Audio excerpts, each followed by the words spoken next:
think a cool place to start is, well, the Nelk boys. Yeah. Obviously, you went and filmed the pod with them and Tate. How was that? Carl walked in, said hello. Salim was there. Steiny was there. Did them boys take the time out of their day to come over and make conversation with you guys, or no, not really? Yeah, Carl did, yeah. Carl had a little conversation. Tate walked over. He was... Ollie was part of the crew that filmed Logan, Mike Malak, KSI, and Erling Haaland's most recent Impulsive episode. Fucking hell. Bro. So I've just started doing a lot more for the Sidemen now. Oh, that's sick. How does something like that even come about? Again, it's... What's going on, ladies and gentlemen? Welcome back to the Gooms Podcast. This episode is brought to you by Tor Property Group. And if you're looking for somewhere to stay in Manchester, make sure that you click the links in the description. Enjoy the episode. Love. Are we ready to rock and roll? Yeah, or man, what? we're rolling. Right, well, everybody, welcome back to the Gooms Podcast, episode 38. Yeah, I'm excited for this one. And me. Yeah, so would you like to introduce yourself, bro? Yeah, man. I'm Oliver, or Ollie, known on social media, I suppose, as Oliver J. People don't know how to pronounce J, but it's J. Yeah? J-A-I, just a made-up name. It's not. Oh, you made it up? Yeah. Wait, what's your actual second name? My middle name's James, right? Oh, okay. My last name's Nuttall. Nuttall doesn't really have that. Doesn't have the same ring to it, does it? I just thought of the letter J. How can we say J? J-A-I. Yeah. Simple as that. Really. It's a little bit like me with my name. I mean, my second name's No Glows. Right. So, like, it's a bit much. So it's just H, right? Yeah. But yeah, bro, one thing that I wanted to kind of start the pod with was someone who's going to listen in today, what can you offer them? Well, what questions? So, what can I offer them? Hopefully a little bit of a deep dive into the creative industry and the business within the creative industry. Mm-hmm. And I think from my career, from leaving uni to where we are now, there's been a plethora of things that I've done, and it's been quite a wide range of things that I've done. So hopefully there's some takeaways from that experience that someone can have some value in. Amazing, bro. Yeah. How old are you? I'm 26 in October. 26. Or in October now, aren't we? So yeah, 20th of October, I'm 26. So. When's Cool. your birthday? 20th. Just said the 20th of Oh, October. shit, I didn't. Happy birthday for the 20th. Cheers, anyway. man. Thanks. Yeah. Where did everything start for you, bro? I suppose it was like as a kid, really.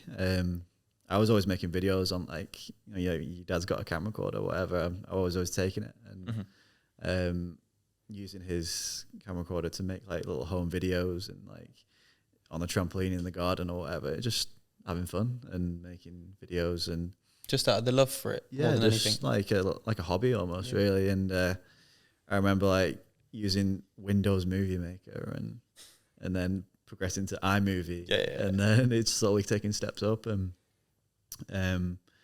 I was making videos, and I was actually involved. Well, I wouldn't say involved, but I made like Call of Duty videos back in the day. Do you know, like with when you're with your mates and you're like in a little clan on Modern Warfare 2, and I was recording that, but I was finding different ways to capture that content, and there was that. I don't know if you were into that kind of thing. But I was back in the day. I used to watch all of it, bro. Like just like Phase back in the day, and Optic back in the day, and I suppose it was like trying to capture that content. But like back in the day, it was like hard to capture it because nobody knew a lot about it. And I was always like capture cards and things like that. And there was a thing called a Hauppauge HD PVR. And that was like the best capture device at the time. Now it's like Elgato and whatever, but and there was a Dazzle as well, which it didn't even capture HD. It was like AV, whatever it was. And so when I was like, I don't know, like 13, 14, I was doing like Call of Duty videos, and I was always delving into like After Effects and putting those videos into After Effects and doing those things. And at the time it was like very nerdy and very, I mean, I suppose people at school were taking a piss out of me for doing it, and I was just enjoying it. I wasn't intending on making money out of it or anything. I was just enjoying it, and it was like a hobby. And I suppose there was a bit of like conflict with people taking a piss out of it at school. You created a skill set, bro, during those periods. I mean, looking back on it now and looking that what I was doing back when I was 13, it's actually my job now, and I'm getting paid for it. And it's just good to look at it as a full circle moment. And actually, those days I was editing Call of Duty videos, it wasn't a waste, and it was just turning that hobby that I did into more of a. That was your internship, bro, that you didn't know about. Yeah. I suppose it was. Yeah, part of your journey led to where you are now. Yeah, man, and I'm thankful for that kind of thing, and I still follow it now, like a little bit, and I'll go and play games now and then, but it's time consuming. But it's very similar to us in the sense of me and H did YouTube for various different reasons, and that period taught us how to shoot, how to edit, how to operate Premiere, all of these types of things. Yeah. And at the time we had people, what are you doing? You're making any money? You're not getting any views. You're not doing this. You're not doing that. Obviously we had a different end goal in mind then. Yeah. Now we look back on saying we actually gave us like the fundamentals of what we do now and make money for and live off of. Yeah, it's your came tools, from that. It's your tools, right? You're using your tools back when you're 13 and now you're in your 20s and you've used it you've had all that experience before going to college, before going to uni. You're already using the software that they're using on big budget things. And even After Effects, it's used in what films? It's used in everything. Using that back in when we were young, like 10 years ago. It's good to see that full circle moment. Yeah. That's dope, man. When did everything like for you? Because I know that there's some crazy things that we can go into, but we'll save those for a little bit later in the episode. Yeah. But like, when did everything really start happening for you? When did you really think like, okay, I'm making progress now? That it moment. Yeah. That moment. You're like, you know what? I'm actually doing it. Yeah. I think that there's a few moments. I don't say there's one particular, but when I was in uni, so I went to uni and I did graphic design. Okay. No. You do it as well? Did you do it as well? No. It's just he was just about to start waffling and doing our little thing, but now's not the time. So graphic design at uni. Graphic design at uni. I didn't really see a purpose in doing photography or doing videography. I can do that and I can learn it on YouTube, and I've been doing it. So I don't really see other than if I was to go into like broadcast or like TV or whatever. That wasn't really my kind of thing. I wasn't really into that, but I did graphic design. Always interested in like branding. I was always building brands as a kid just for fun and making logos for like local companies and I really enjoyed. When you say as a kid, what was that in the same time as the Call of Duty? Yeah, like 12, 13, 14. Like when I was at like not primary school, secondary for school. The services as well, or not? I was charging like 50 quid for like a logo or something like that. It wasn't. Yeah, but to you at 13, then. That's still very impressive, bro. Definitely at that age, 13, 14 years old, bro. Most kids at that age, all they care about is just jerking off their fucking and playing cards. You know what I mean? You were applying your skill set. It's playing a creative form or creative outlet to those hobbies that we did. Like that's amazing, bro. And I was just so engrossed in like softwares and like Photoshop and I suppose with branding, taking that to the next level was uni and learning about the business behind like branding and different outlets of branding. So you've obviously got packaging, you've got actual logo design, you've got web design, you've got all different areas of that. With my course, it was very generalized, and then you would narrow down to like a route you want to take. I think one was illustration, wasn't really my thing. I can't, even though I do a lot of design stuff, I can't draw for shit. And a lot of designers can't draw for shit. It's just more about visualizing branding and how things sit on different media and things like that. And I took the branding route, and I was at Salford Uni, great uni by the way, and learned a lot about the industry and what was to come. Did a few like interviews and didn't really know what direction I wanted to take when I was sort of finishing. Actually went to an interview at Social Chain. I don't know if you've heard of that. That's Steve Bartlett's company, Steve Bartlett's thing, yeah. And they wanted to take me on doing video work. Oh, that's cool. But I was at that point where I was coming out of uni and I thought to myself, what's the perfect opportunity now is I've got no worries. I'm stress free. I've got no house to pay for. Luckily, I've got a good roof over my head at home with my parents, and I've got no financial risk or anything like that. Maybe I should go freelance, see how it goes. If it's 6 months, it doesn't work out, then I've lost nothing, right? You'll find something, won't you? You've got the qualifications. So went freelance. slow at the start, and one of those moments coming back to it, that sort of, it wasn't much of a paid opportunity. It wasn't a massive paid opportunity, but it was an opportunity which I could use something as a portfolio Kickstarter. And it was Creamfields. I think it was 2018. And it was Sigala. You heard of Sigala? Yeah. He's had a few chart hits and just stuff with like Ella Air and different art, like David Guetta. He's just done it was a big deal, bro. Yeah. And I just reached out to he had an MC or like a hype man for his DJ set. Because he wasn't really much of a talker, like, you know, where DJs big up the crowd and whatever. Guys, it's just walking up and down. Come on, Creamfields, can I hear you? Exactly. Yeah. So he had a guy doing that. Yeah. It must just be his thing that he doesn't really want to talk. And that's who you were in contact with. Yeah. So he was called Joe. Still in touch with him now. He's doing his own thing. And you can reach out to artists, right? But they're so busy. They're getting so many DMs, whatever. They're never always going to come back to you. So I found Joe's profile on Instagram, and I messaged him, and I was like, "Yo, bro, would love to shoot for Creamfields.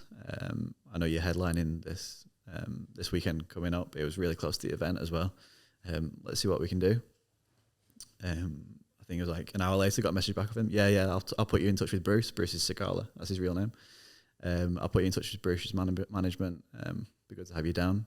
Come shoot the set. And yeah, that was the first big. But you're buzzing as well. Yeah, it was main stage at Creamfields, and I'd never shot in the past. I'd shot like nightclubs, and I've shot like nightclubs for free just to get that like initial look what I can do. You have to though in this industry. Exactly, though. yeah. So I was shooting Project in Manchester. They don't do it anymore, but they do Project in Leeds, and that was like imagine like a night out, but it's like a festival night out, like a scatty, messy, late. Yeah, they have like CO2 cannons and all the rest of it. So I just thought that's a great opportunity to get something to show, rather than saying believe in me, say believe in me, but this is what I can do as well. So I sent that with that, and it got the job at Creamfields, and it was main stage Creamfields, and I was shitting myself a little bit. You're like in the bit in between the crowd and the stage as well. Yeah, like on stage with them. Yeah, That's dope, it was crazy. But quickly, bro, what was the time in between uni and that and starting freelance? Just for a bit of context. Starting freelance, I just went straight out of uni. I don't know 2018. Like yeah, no. I'm saying that the time in between. Okay, I'm gonna go freelance to on the main stage at Creamfields doing something. I think it was probably that summer, because Creamfields is like August. Yeah. Probably finished uni in like May. Wow. So it was that quick. I was just looking for opportunities. Yeah. And charging for it. I think I charged like 100 quid or something. Yeah. They got steal. Yeah, they did. And you put together a masterpiece for him as well. Yeah, it was at the time it was all right. Now it's looking a bit dated, but it was 2018. That's quite a while ago now. Yeah, the whole experience at Creamfields, and I've done it a few years since. It's always a good time, and I always do it for the experience, not for the money, that kind of thing.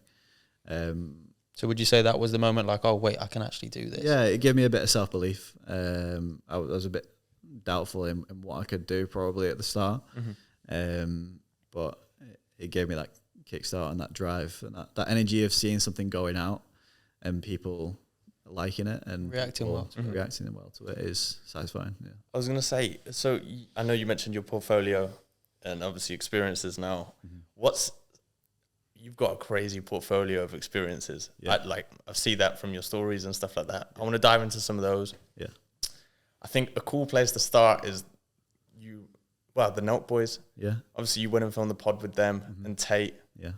How was that? One of their highest performing podcasts as well. I think it was one of the highest performing podcasts that they had. It got taken down, but we won't talk about that. How did that? So who got in touch with you for that? How did that all come about? So that began. Obviously, I'm a big fan of the Nelk boys, and even like from the start before they were big with Jesse and those are the days, man.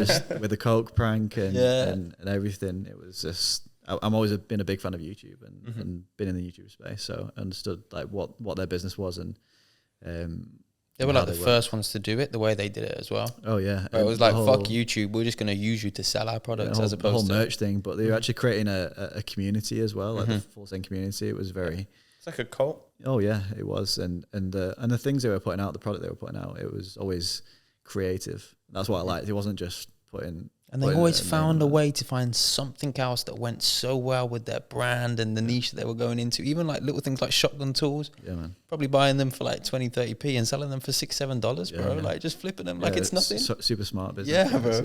Yeah. But that came about with. So I followed the whole team of the whole Nelk team on Instagram, and just through seeing people mentioned on things, and I saw. It's actually Gabe, the assistant, I believe, Kyle's assistant. He put a story out, and it just text on a black screen, I believe, and it said, "Is anybody able to produce a podcast in Croatia?"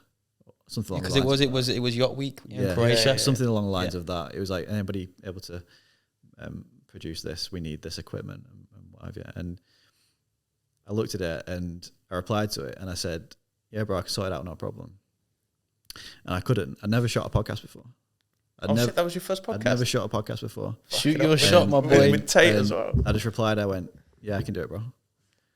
And although I didn't know, I'd never shot a podcast before, I had the people around me to be able to make that happen, and to make it happen at a high quality level, just through experience and through people who I know in the industry. And this was on, I believe, like a Wednesday that this story went out, and I replied to it, and he replied to me, and he said, "Yeah, it's on Friday," and I was in the UK, and this was like late Wednesday evening. Opens up Skyscanner quickly. Yeah. So, luckily on the I just done the Gumball rally. I think it was Toronto to Miami. We did. Sick. Dive into that. Just throwing out these ladies. And on that trip, there was a podcast guy, because we were doing on the road podcast, and he was called Callum. And me and Callum got on this trip with each other the whole week. It's kind of like a family thing. Stayed in touch. So on the Wednesday evening, I messaged Callum and I said, "Are you free on Friday?" And initially he said no. And I said, "What if I told you it was the Nelk boys and we have to go to Croatia?" He went, "Yeah, I'm free." Don't know what he cancelled. Calls up and they said, "You're going to have to cancel Friday. You have to cancel Friday." I don't know what he cancelled, but he did. He made it happen. Got it done. Yeah, and we, I have a guy who does some stuff for me, and I said, "Bro, I'm really busy," because I was really busy with other work as well. I said, "I'm really busy right now, but can you like organise travel and we'll link up in like a group chat with the Nelk team, and I just need to organise travel, Callum's travel, because he's coming from London, we're going from Manchester, and we'll go out there and we'll shoot it." Callum had a lot of equipment, like you obviously know, podcasts it's quite heavy to take around, and he had to get himself from London to Croatia and all the boxes and kit with him on his own. That'd be horrible. I think it was like a Jet2 flight or something like that. So you can't really take a lot with you. But yeah, he flew out Thursday night. We flew out Friday morning. Got there, set everything up. It was in like a hotel setting. Cigars. Yeah, I remember. The podcast looked really clean, by the way. Yeah, it was really good. Yeah. Shout out Callum. Callum's the guy, and we set it all up, and it was a good podcast. Tate was on the podcast. It was the point where Tate was quite huge, quite big online, and quite controversial in some points online, but it was a successful one. So you walk in, you're this camera guy that's replied to Gabe's story, and what's the reception that you get when you get there? Is it from everybody? Kyle, from the assistants, from the teams, from Andrew as well. Like how was the reception when you walk in? So we set up in this room, and Gabe comes introduces himself, just lovely guy. Give you a kiss and everything. Yeah. Nice to meet you. Good impression. Yeah, thanks, bro. But yeah, we set everything up. He has a look over everything and just make sure it's like the usual podcast. They send us like a list of equipment as well. And we said we've actually got this equipment. It's a little bit different, but it's better for what you want. And they actually took some tips from us and Callum as well. And took it on board because they travel a lot and they wanted something that they could condense and take with them. Wow. So obviously we've flown across Europe with that. They can fly across the world with it. So that was one of the main reasons we were doing it, because they have a full-time podcast team in America, but flying all that equipment around. Because they just go from state to state to state to state. Exactly, yeah. And they're very much like spare of the moment kind of people. So they might just decide to go to London, but then they've got to get all the podcast equipment and all the people who are attached to the podcast to London, so it's very like it cuts down a lot of the logistics. Yeah. If I'm taking care of it, and my team's taking care of it, I can say, Gabe, I'll be there. We'll record it this time. It'll all be set up. Takes time off their hands. Just got to walk in and just sit down. They've got to walk in, sit down, we press record, and then that's it. So yeah, the team walked in. Carl walked in, said hello. Lovely guy. Salim was there. Steiny was there. And then a few of the other team as well. Did them boys take the time out of their day to come over and make conversation with you guys, or not really? Yeah, Carl did, yeah. Carl had a little conversation. Tate walked over. He was appreciative of everybody as well on the podcast. Because people at this high caliber, they can just walk in, sit down, and ignore you. They don't have to, they don't owe us anything. I mean, we've set up the podcast and let's do a job, right? We're being paid to be there, and that's that. But they took the time to and they're at the highest level of what they do, right? So they cover your flights and everything. Covered everything, hotels, everything. Yeah. What was the bag like? Just out of curiosity. What's the note bag? It was good, yeah. Yeah.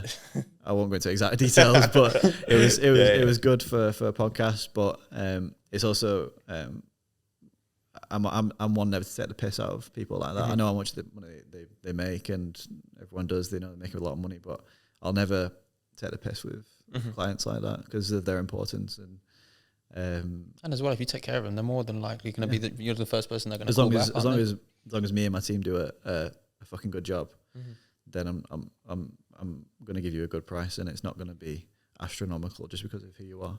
I don't believe in that. I remember H actually sent me. At this point, I had no idea who you were, and H was like, "Bro, this videographer that," because he sent me some of your work before. He was like, "Look at this, look how amazing this is, all of this kind of stuff." Because your work's brilliant. Thanks, man. And around the time that you did it, we were just starting, right? We were very fresh, and he was like, "Bro, he's filming the Tate pod," and we'd seen all the stuff leading up to it. We're going to Croatia to meet Andrew. We're going to this. Yeah. And he was like, "Bro," and I was like, "Shit, serious, this motherfucker, man." Yeah, but like I said, that what people didn't realize, it was such a spur of the moment thing, and something I've never done necessarily before. That's crazy that you've never even done it before. I love the fact that you said, "I don't know how I'm going to do it, but yeah, I can do it." Yeah, I love that. It's about believing in yourself and knowing the people around you that can do it, and putting that team together, and that there's value in that. Yeah.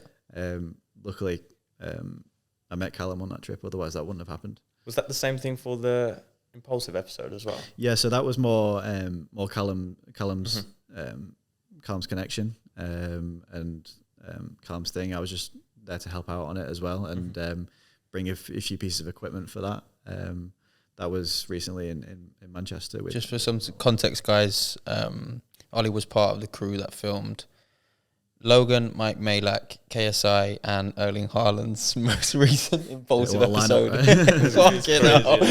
Bro, it's dope because they just signed Haaland as a prime athlete. They did all the promo stuff that was all over TikTok. Anybody who's on TikTok has seen that stuff. Sorry, bro, you were at the charity match as well? Oh yes, I was working on that one. That one's good, and I've just started doing a lot more for the Sidemen now. Oh, that's sick. How does something like that even come about? Again, it's connections again. So luckily, I've over the years just created a network on Instagram, and I had a guy follow me called Henry. Henry, he's part of Arcade Media, who sort out all of the Sidemen's creative behind the brands that they own. So XAX Sides and Side Plus as well. And Henry had just been promoted to creative director of Arcade Media, and Henry's just been following me for a while, I believe. I think that's how it came about. And we've been talking about different things, and always followed his work, and he's always followed my work. And there was a job that came up. I think it was Vicstar. He was doing a nightclub event in Casino in Guildford. I was going to say, I saw that. He was DJing, wasn't he? Yeah. Yeah. I think... if you walk into the club and see Vic on the decks, bro, you're going to be like, well, shit, should I really be in here? Obviously, I didn't see it, but are you supposed to be all right?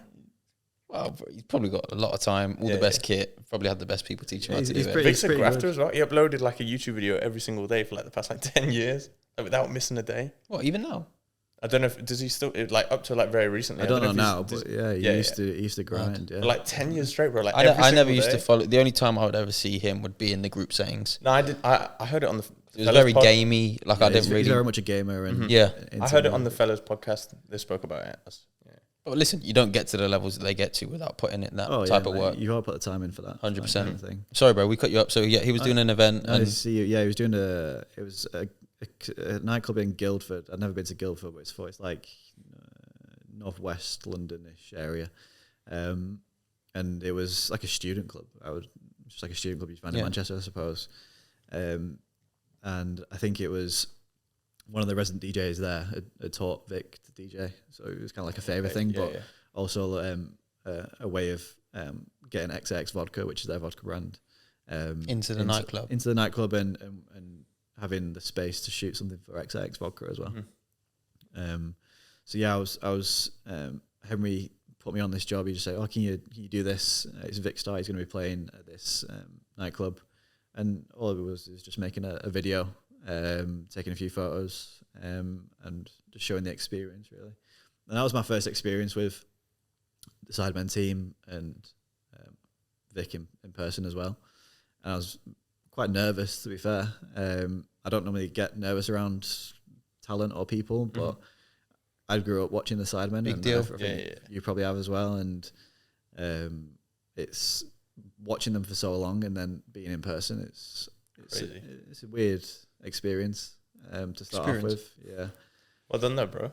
Yeah, thanks, man. It's all right. And that was the first one, and then it's just snowballed ever since, and then the charity match, and then. So you're doing everything. Well, they've got a new drink in the can as well, haven't they? Yeah. Even the video that you did before the charity match, I remember you put it on your story. The kit reveal, wasn't it? Kit reveal. Yeah. That was a fucking sick bit. That was a pretty intense shoot, though. That. What was intense? It was. So they have an office in Shoreditch, and they have a studio in there, and it's just like a studio that you can hire. There's a bunch of different offices in one building, but this is Sidemen specifically. Yeah. Is it the one that they do the 20 versus 1, and it's the massive infinity wall? No, that's a different one, I believe. Right. But Side Plus is shot in this building, and the podcast that they have up in this building. And there was a small cove, like 21st one, but it was like quarter of the size. Yeah. Because that set's huge, isn't it? Yeah, it's big, bro. Just quickly off topic, have you seen their new one with Speed or not? No, I'm not. Bro, it came out yesterday or the day before. I haven't seen it. About 3 days ago. Bro, it's so good. Yeah. So good. But I've got it on my list. Yeah. Yeah, and this was, again, it was quite a short thing. It was like 2 days before the shoot. And Henry, again, was the guy who put me on this. And it was I had a blank canvas. I had a studio, which was the quarter of the size of probably the big one that you're talking about. There was lights there, not necessarily lights that I've used before.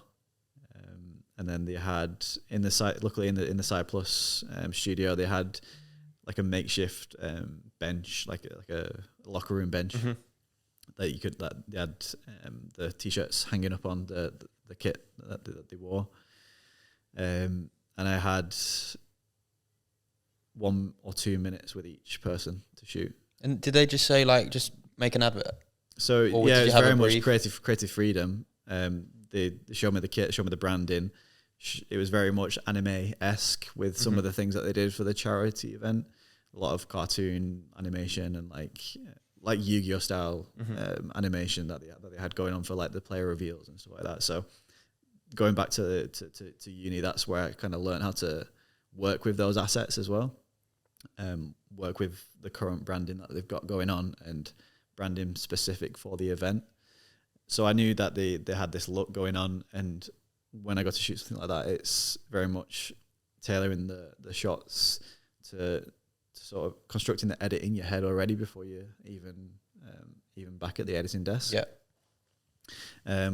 So yeah, I set everything up, looked good. I wasn't stoked on it though. I wasn't like, oh, this is going to be really good. I was quite nervous. I was like, oh, I really don't know how I'm going to do this, and I get quite anxious on things like that, just because it's such a high profile thing and it's a big event. And yeah, literally I had probably about 1 or 2 minutes with each person that came in, a few shots, out, in, out, and that was a tough thing for me, having to capture 1 video footage and 2 photos in those 2 minutes with each talent. And yeah, the photos, they came out well. I did them first, whatever. Video, when I come to start a video and it's happening on probably almost every big shoot that I do, I'm always very anxious to start the edit because I don't know where to start. That's the worst thing. It's like it's like when you like procrastinate to do anything, like you don't want to start it, but then once you start, it's like everything just starts flowing. Yeah, bro. And what I've started saying to myself at the start of every edit is it's going to be fine. And it's going to look sick at the end. And as long as I remind myself about that, it always does. That amazes me. Like from an outsider's point, looking in, you're obviously very, very talented and very skilled at what you do. And even now, when you've been given these opportunities and trust by such huge brands, when they know there's going to be so many eyes on your work and they trust you with it, you still sit at that desk and think, okay. Yeah, it's daunting. It's really, and when I come back from that day when I was coming back I came back on the train, I think I was messaging people. I was like, I don't know how I'm going to do this. Like, I don't know if I've got enough footage. I worry myself, and it's something I've probably got to work on. But being anxious about like, God, the shot's good enough and stuff like that. Yeah, well. and then going through the footage and like, oh no, I don't know. And then you get yourself worked up, but then you start it, and then you get through it, and then you use the assets that they've already got, the branding that they've already got. It comes together. And I think that is just a personality trait of somebody that's great though, because you have such high expectations for yourself. You kind of set the bar before you even started, and you're like, okay, well, I need to. Do you get what I'm saying? I suppose it's like trying to one up yourself every time you do a video, and in some ways that can be a little bit toxic. As well. I was just gonna say it can be. Yeah, I try to. Obviously, there's a good video, but then if you're trying to make an even better video, and then an even better video, there's only so far you can go. But it's reminding yourself that this video is good. It serves a purpose, because that's another thing as well. A video can look good, but if a video is good and it doesn't serve a purpose, then what's the point in the video?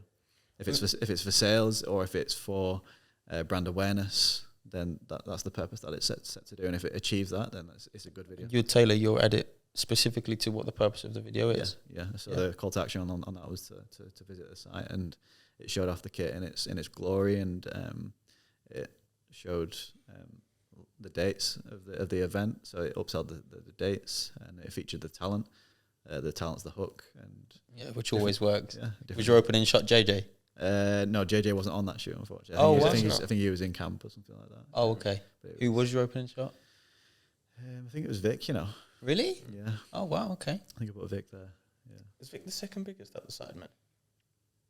My head would have gone towards either Harry or Simon. Yeah, Simon or could be Harry. Could be Harry. Harry was huge, but Harry's he just stopped now. Bro, do you remember the one when he got Team of the Year, Messi and Ronaldo in the same pack opening? I'm not into football, so I don't really.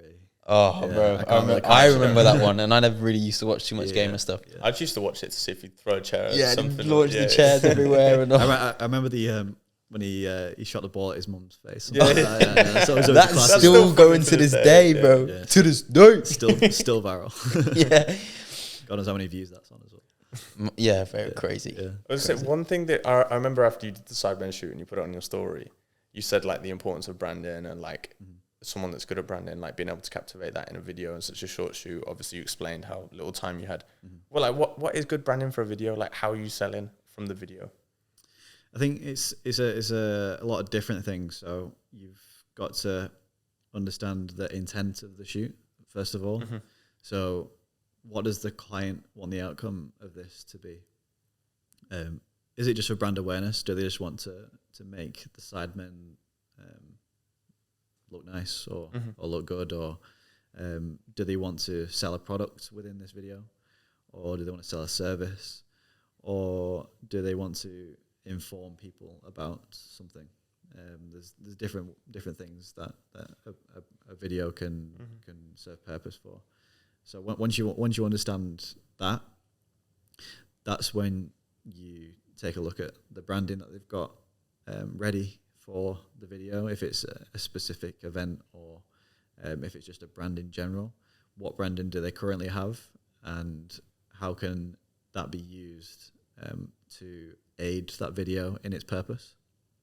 And I think it's a balance of, if it's a product video, then show the product, show the talent that are wearing or using the product, because then it's linked to someone who is either notable or somebody who can endorse that product to show its purpose, or how good it is, or that they think it's cool.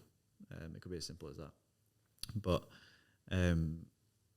it's that balance between showing the product and having someone endorse it, and maybe telling a story as well, because stories, if we're talking about selling, it always sells.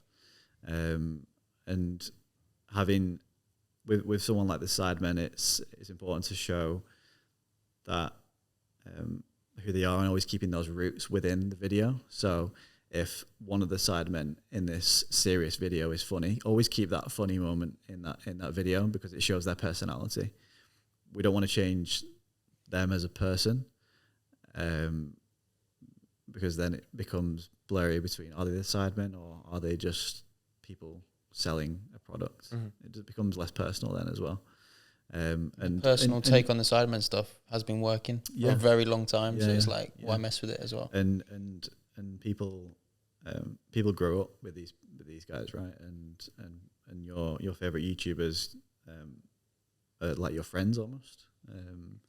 That's how I see it anyway. That you're kind of like friends with these people, and it's like you know them before you even met them. Before you even met them. There's so much of them, isn't there? Yeah, so much of them to see. Keep personality in videos and show that personality in the video. Yeah. Amazing, bro. Yeah. I wanna come away from the Sidemen and all of that kind of stuff, and I want to touch more on you.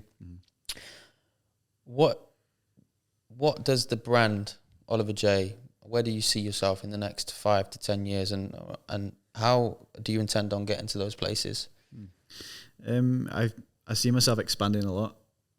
It's hard to let go of what I've learned over the past year. It's hard to let go of editing, and it's hard to let go of being in control. Yeah, I'm very much a controlling kind of guy, and I like to do things specific ways, and shoot things specific ways, and edit things specific ways.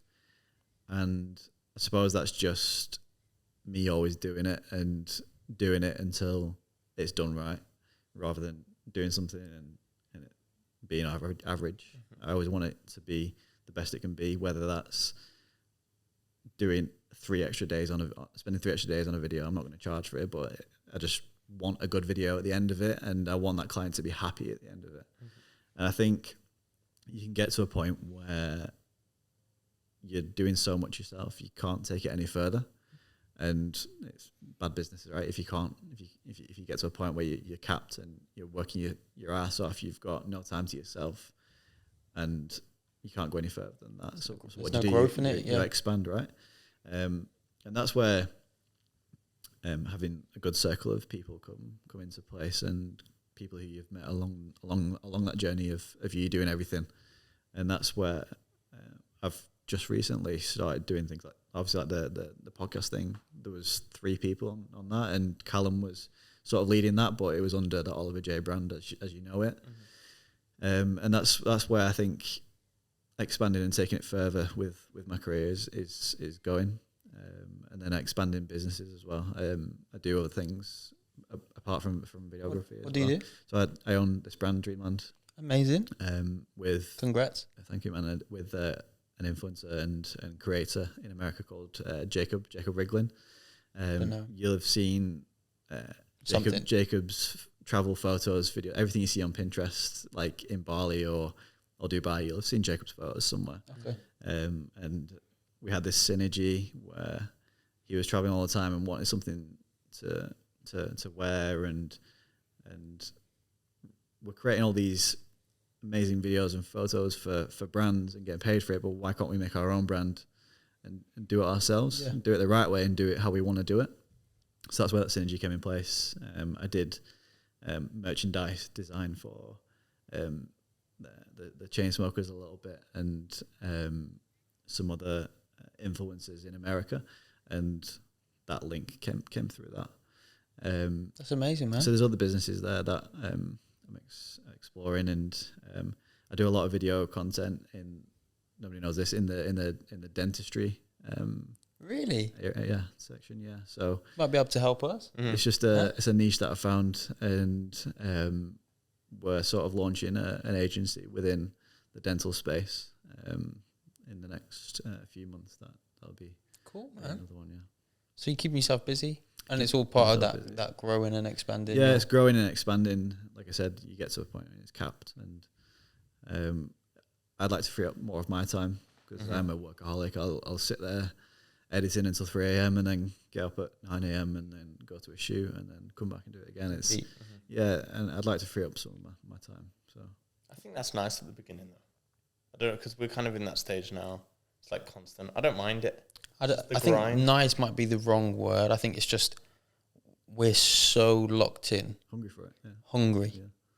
And it's like, that's just norm. Yeah. And then when you're not, you feel like you're letting yourself down, letting the business down, and maybe letting each other down as well to an extent. Like, if I know that H is calling me, or I call H and I'm sat on the toilet and I can hear his Mac ringing in the background, I'm like, he's at his desk and I'm not. Yeah. You feel guilty, don't you? Yeah. You're like, I really want to watch this on TV and I should be working. Mm-hmm. It's that pressure in it when you're self-employed and your business relies on you and you alone. Like if you don't do the business, you're not going to go anywhere, right? I think the worst is like when you go out and you're like, right, okay, I'm going to enjoy myself today, and you go out and you just feel horrible that you're out. Yeah, you're on WhatsApp 24/7. I'll go around to my girl's yard, bro, and it'd be like 11 at night, and like a client might have messaged me, and I'd be replying to him, like trying to sort out like an really. You should wait until 9. Oh yeah, but we don't. No, we don't. And then we get into that vicious cycle where we will reply at 12 o'clock at night, and we will do work at 12. You're beating those guys though that would wait until the next day. Yeah, I'm not saying. Oh, but stop. I'm just saying really, the client will get a message back at 9 a.m. and think, oh, I was asleep or wouldn't know any different. But it's like, ba-ding, okay. Yeah. And then your alarm's up at 6, you're at the gym. You know what I'm saying? I think it's important to set limits sometimes with clients and to have that boundary where it's like not replying, but at the same time, I don't think we've reached that point yet. We're just at the same time, it's a bit in your head, innit? You're like, oh, that message is on my phone waiting over there. I can reply to it now in 2 seconds. Yeah. Because it's like, because obviously we're like quite new, like got an agency, and it's like, it's very like, at the moment, it's like that snowball, and it's like we're constantly like meeting new people are reaching out, especially the last month. It's like, fuck me, like apparently everybody wants to work with us. Yeah, the last 3 days I've woken up to another person asking to work for us to do work for them. Sick. But 2 months ago, we were like spending days like trying to find emails to outreach. Yeah. So it's like, it's a crazy industry to be in. Yeah, it is like that though. I can resonate with that because sometimes some months I'm like, oh, it's a quiet month, but then something will come up, and I always remind myself, oh, something's going to come up, and it does. Mm-hmm. And you've just got to remind yourself of that, I think. Oh, you, yeah, you. I know you're looking at yourself right now, and you're thinking, why am I not subscribed to the Gooms Podcast? Just do it then, because it helps the boys out more than you actually know. Peace. That's one thing I think that we're good at together. Yeah.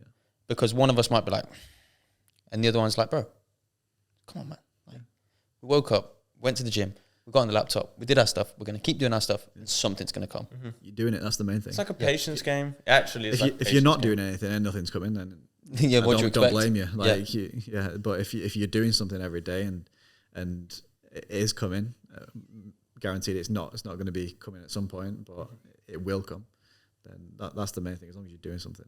Yeah, 100%, bro. Definitely. You said you want a little bit more time to yourself. Mm-hmm. What does Oliver J do in his own time other than make videos? See, that's the thing. That's the compromise because my job's my hobby, right? So you still now, even to this day, when you're there until 3 a.m. Yeah, I like being creative. And, and I suppose like starting brands is my hobby, or like I've got different things going on in my head where I'm like, oh, I really want to try that. And so like in my spare time, I would probably try different things. That's literally the same as me, bro. And just try different avenues and building brands. And I suppose business is a hobby is so much, but then it gets blurred between your actual reality and your job. But if we like it and we enjoy it, then I feel like when we first started and we had like more free time, like I'd finish like off the laptop, like working, and be like 7, 8, I'd be like, right, okay, that's it for today. I'd be like downtime. I'd be like, okay, my own content now. I can edit and put out cool Insta post. Yeah. That's the thing, that your own brand and posting yourself is a job in itself, right? I think we actually underestimate it a lot, and we have to remind each other like, fuck, we haven't put any work out. Like we've been busy, but we haven't showed anybody we're busy, and we haven't showed off any of the stuff that we've done. So how are we going to get the next lot of busy to come? It's like, it's even now with TikTok, growing a personal brand like you spoke about, bro. TikTok are paying good money now. Oh, yeah. I didn't mean, bro, you get like a million views. You can earn like 400-500 quid.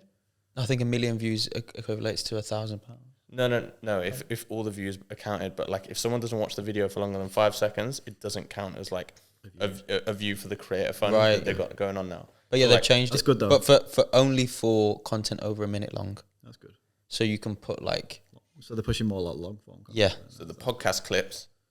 Good. Yeah. Podcast Hopefully clips. we're going to be fucking. You need 10K though. You need 10K though. You need 10K. We're still at 8. Yeah, if you haven't followed us on TikTok. Follow us on TikTok, man. 1,500 followers off now. Yeah, about 8.5K. Get that soon. Yeah. It's one video away. A good one or two.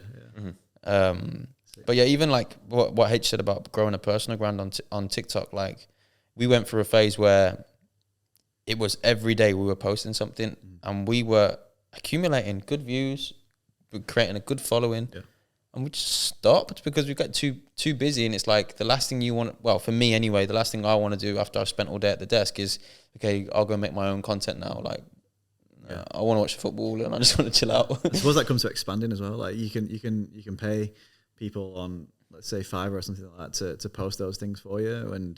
And although initially it's an investment, if someone's doing that for you and you're doing things to accelerate the business in other areas, then eventually that investment will come back, right? I think we're like in that transition period now where it's like we couldn't afford it, now we can afford it, but it's like, do we want to actually afford it, or do we just, is that being lazy? Like it's like, if we paid someone to cut up our podcast clips and putting them out, are we being lazy? Or do you know what I mean? Lazy, it's investing in yourself, so that we can then apply ourselves to. You can give your focus 100% on the areas that are important, the big shoots or the big clients. Someone in the background's running for you and doing those tedious things that you don't like doing.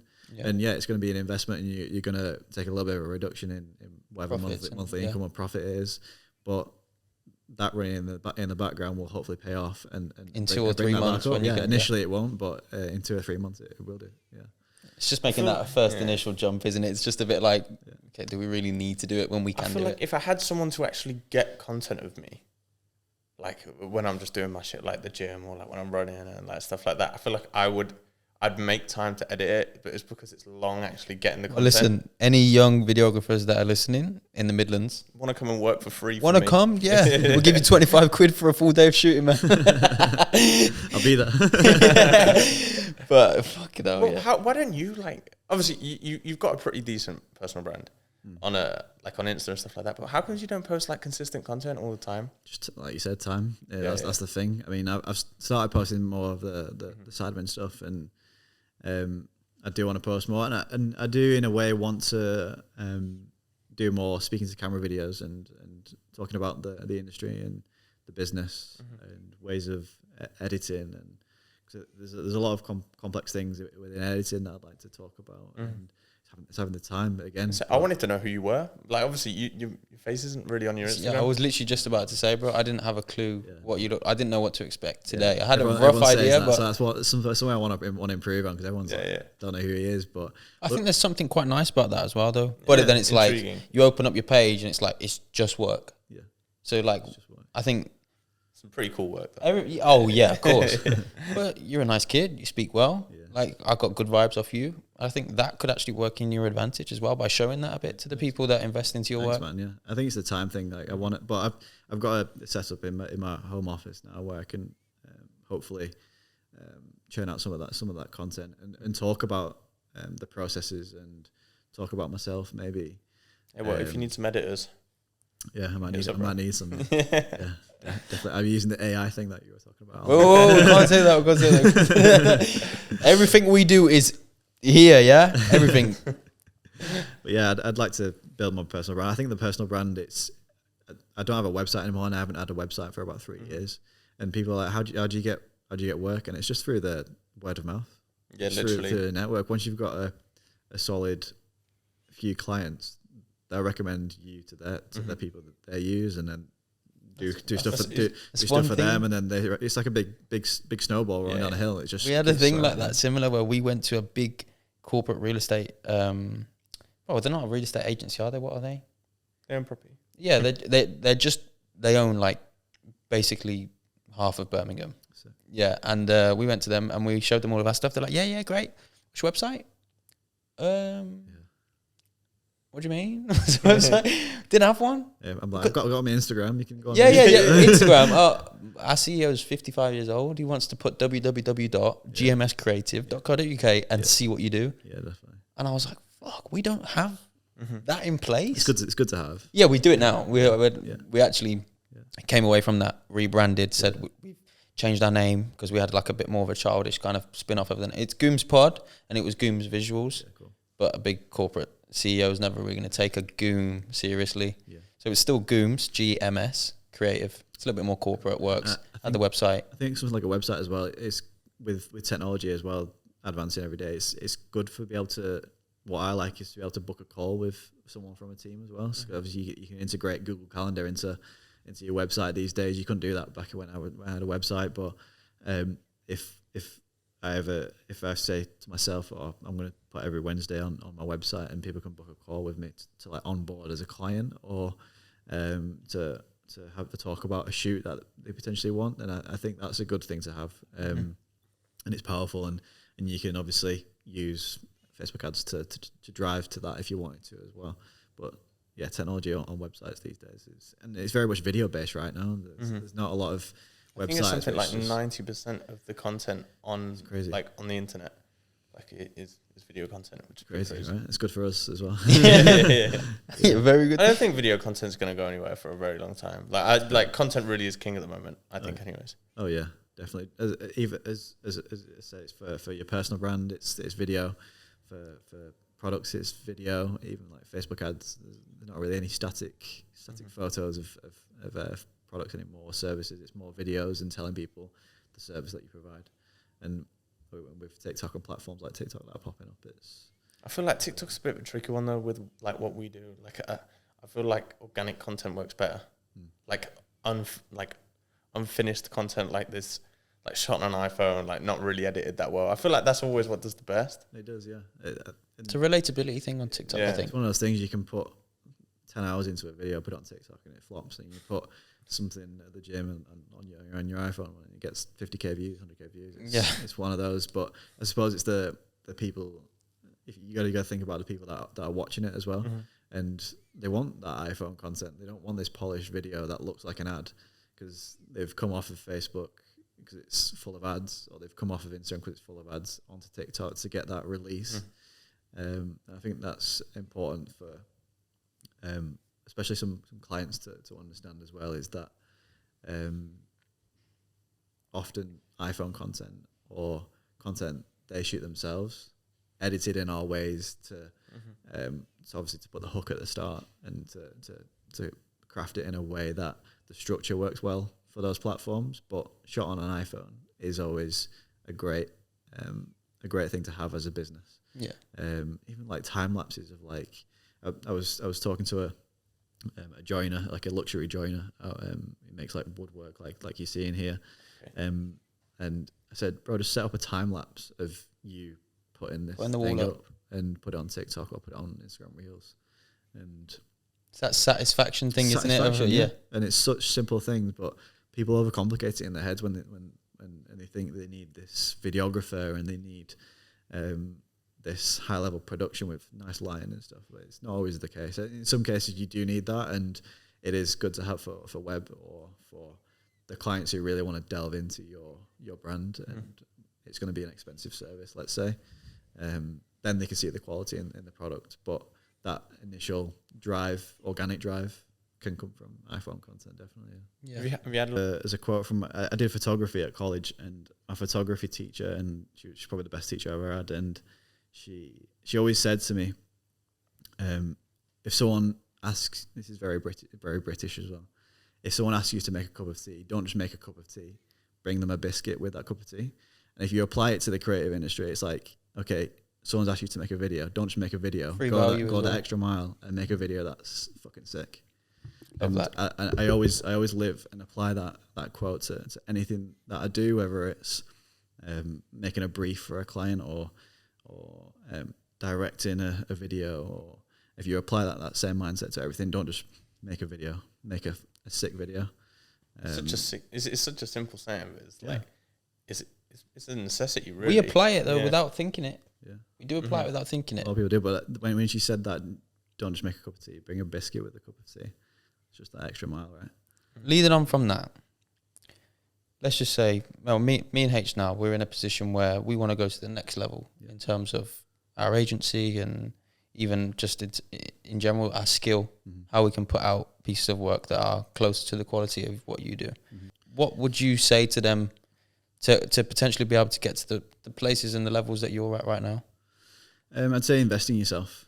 A lot of what I did was investing in myself, whether that's Do you mean financially? I think a bit of everything. So not just financially, but time as well.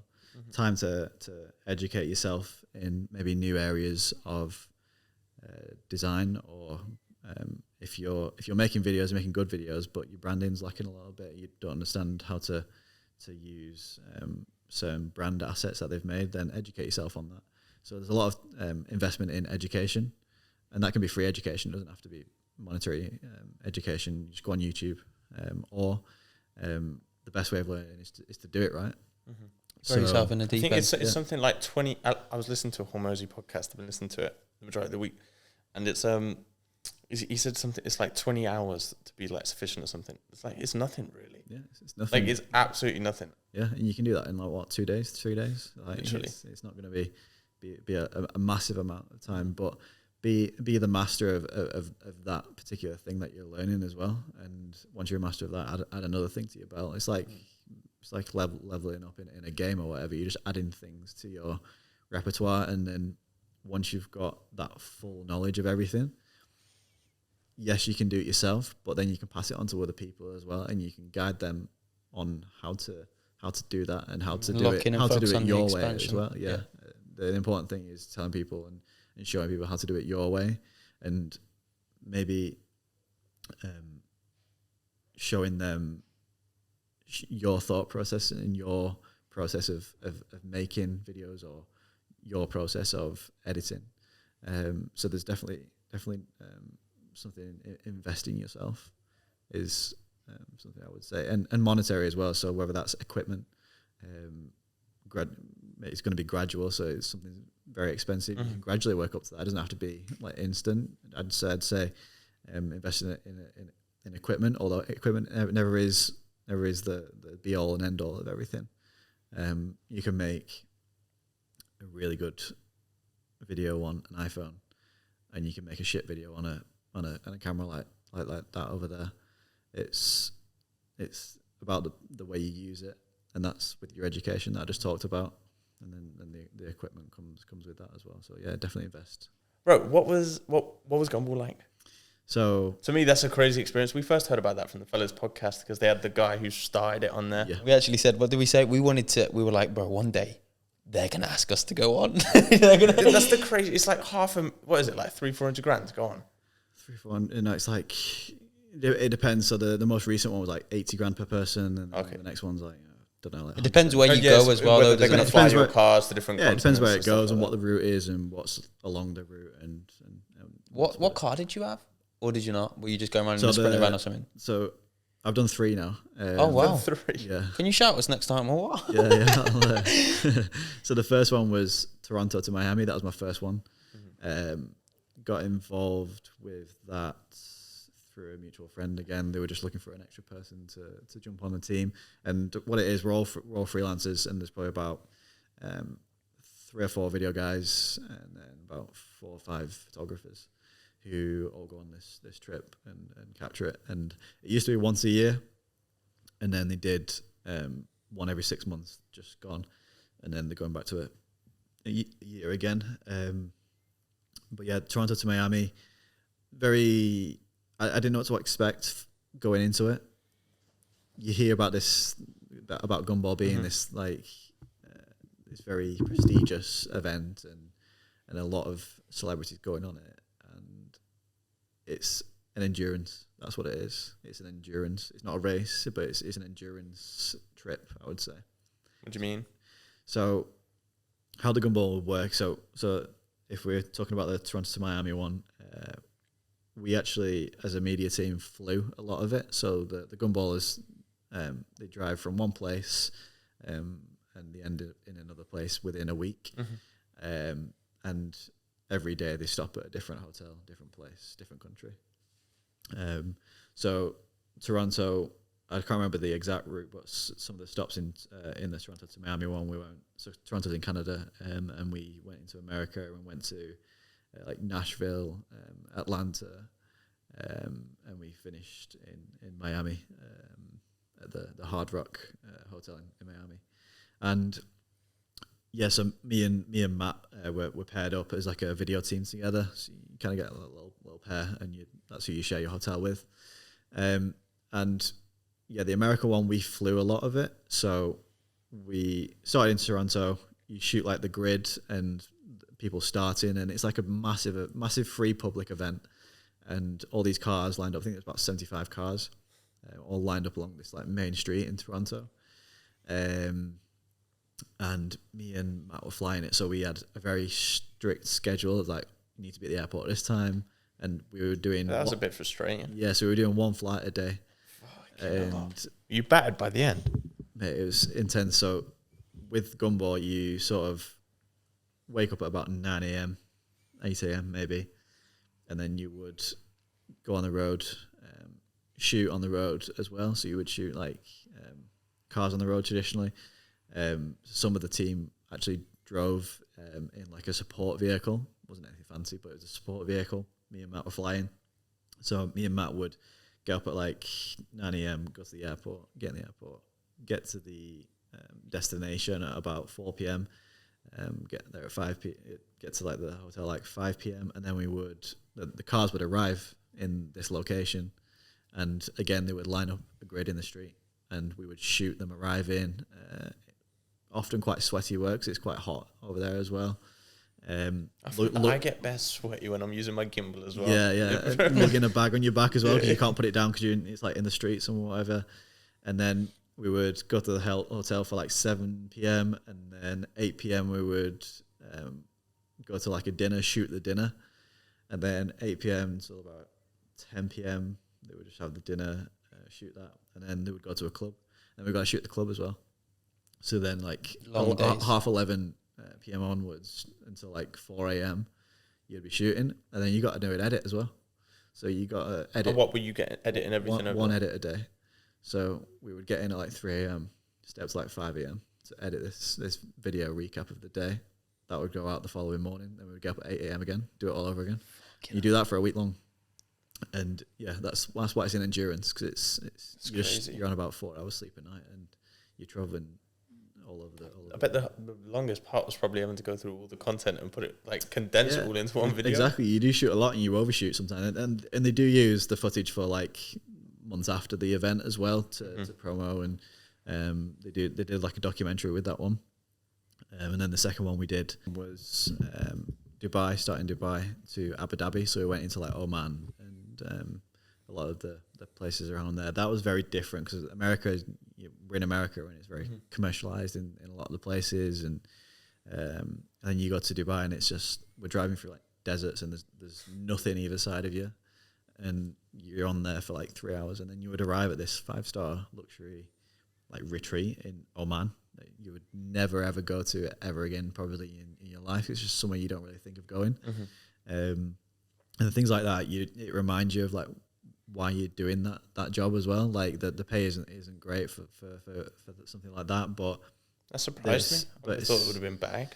No, it's not great for what you're doing and what you're. The cost to have you there as well is very high. Exactly. So the cost for something to have me at the Abu Dhabi F1, they've got to pay for a hospitality ticket for me to be there to capture it. Do you know what I mean? So and that comes at a price, and the whole week's filled with events, and as well as the hotels and the travel. Yeah, and it's the experience. You get to experience the gumball that these people are paying a lot of money for. I bet there was some amazing people there, right? Yeah. So give me some name drops or what? So on the America one, we had Deadmau5, the DJ.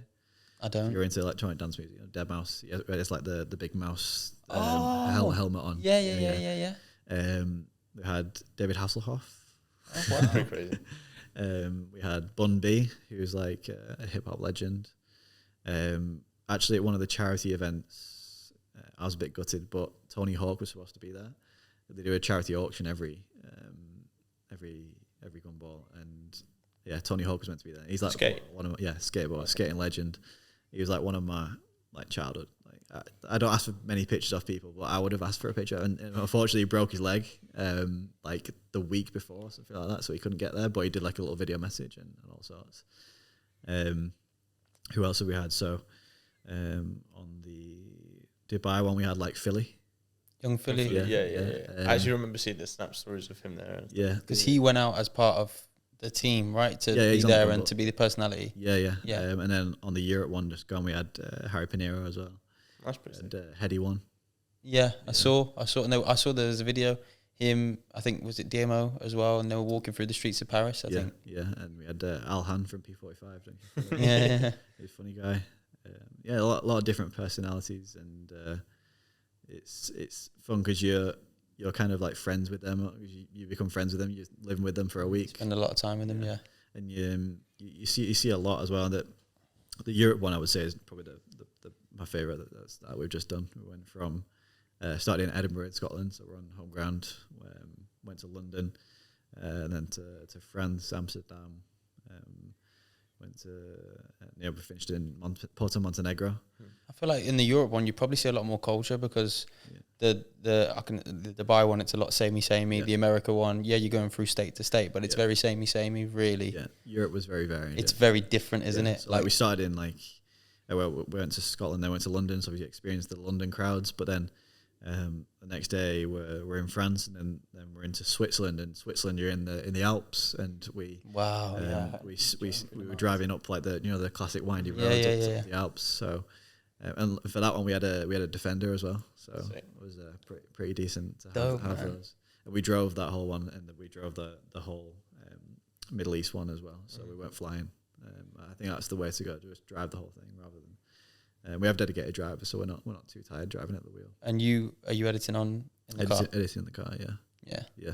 Tough. But yeah, I hate editing in the car, like all bumpy and shit. I know, right? You get a bit sick as well because you know what's going on around you. But those experiences in Gumball will always be up there, I think. Same. And it's hopefully it's to the next one. The next one's a big one as well. They've got the cargo planes ready for the next one. Where is it? So starting in Egypt at the pyramids. Oh, that's pretty fun. Are you signed for it or not? Yeah. And then they go to drive into Jordan, and then when you get to Jordan's like I think it's a little bit north, and when we get to Jordan, they're filling these supercars into a cargo plane, and then they're getting 2 commercial planes and hiring them out and flying to Thailand, I think, or Bangkok or something like that. And then finish is at the Singapore Grand Prix. Wow. Sick. Yeah. Just going and seeing all of these places, bro, whilst doing the thing that you love around those type of people, bro. Yeah, you got to remind yourself, like, sometimes it's for the experience and not for you take it for granted when you're actually there and you're doing these cool things. And you don't even realise that you're there. When I'm doing something like the Gumball, you're a bit like, why am I doing this? But then that experience will come and you're like, fuck, that's why I'm doing it. Their stories to tell, the kids, the grandkids, everything, bro. Just in general, it's just Amazing. Yeah, something you never see probably ever again in your life. Like some of the places in the Middle East, I'll probably never go to. And just driving, I remember this vividly. And we looked at, it was on the coastline, looked to our right in Oman, and there was a pack of dolphins just jumping in the water. Sick. Pulled over, went into the water with these wild dolphins. It wasn't like an excursion or anything. There was nobody there. It was just empty beach and these dolphins. Yeah. Sick, bro. Yeah, man. That's fucking wicked. Wow, amazing. I think that's a beautiful place to round off today's episode. Mm-hmm. First of all, thank you so much for taking the time. Thank you guys. I know you're a busy dude. As videographers ourselves, we really look up to your work, and being able to sit here and pick your brain off cam as well before is just amazing for us. And I really hope that you guys at home took some value from this. And yeah, I mean, plug all of your stuff, bro. The clothing brand, your personal socials. Oliver J, J-A-I on Instagram. You can follow Dreamland as well, dreamlandclo.com. And on to the next. Thank you for having me, guys. Yeah, thanks for coming on, bro. No, cheers, man. Love. We'll catch you later. See you all next week, guys. Quickly, make sure that you hit that subscribe button, turn the bell notification on so you get notified every time we release a podcast. Follow us on all our socials. Follow Ollie on all of his socials. And we'll see you all next week, people. Love. Catch us later. Cheers, man. Peace! Sick.